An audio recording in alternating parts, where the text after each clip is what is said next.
We're here at Creative Social, and thanks for joining us on the couch. Would you like to introduce yourself and tell us where you work? Tim Palmer, Creative Director from Inferno. Thanks for joining us, Tim. We're at Creative Social, like I said, and the theme tonight is all around planning. Yes. And obviously, I know you're not a planner, but in your role, you come into in planning is involved in projects you're involved with.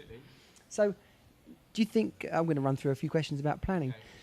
Do you think that planning? Do you think enough people get excited about planning? Probably not, no. I think I've always had a little bugbear with colleges and universities who train creative teams, and they don't seem to have any planning input whatsoever. I see some of the work I see in young creative books just could not be further away from the ideal strategy.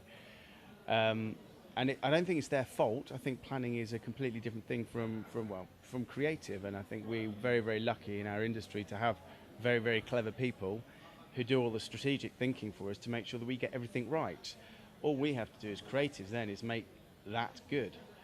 And I think I think a lot more people, a lot younger, should be more interested about getting things right.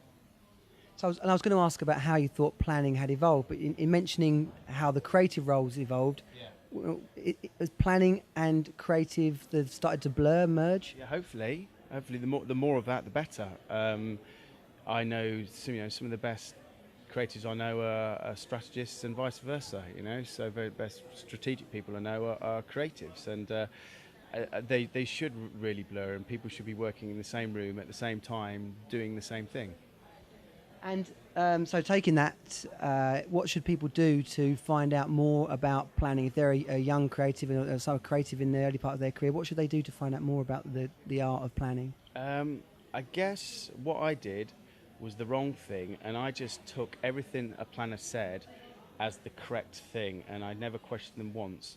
I think what you need to do is probably question them a little bit more, just to get inside their heads a bit, to find out why they're thinking what they're thinking. They're usually really smart people, very smart people, and it's good to learn their craft. It makes for a better creative. Yeah, I can totally understand that. And do clients appreciate the planning function enough? Oh yeah. I mean, planning, as I said, planning is about finding the right questions to ask, and then creatives are about answering those questions. So definitely, without planning, without strategy, then their project. Good God, can you imagine if they just go up to a bunch of creatives? It'd be a load of crap, wouldn't it? And do creative people ever move into planning, or you think that's?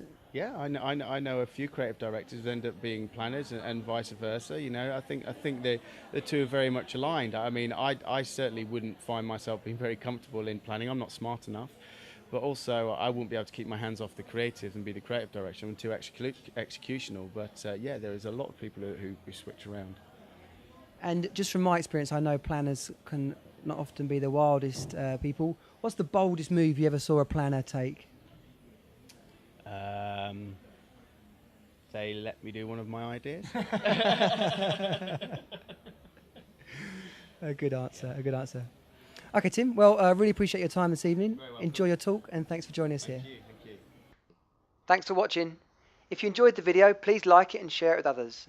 Source interview people from London's creative industry so you can learn from their experiences. To see more of our videos, subscribe to the channel now. And if there's someone you'd like to see interviewed, even yourself, then tweet us, put it in the comments, or get in touch via email. Thanks again.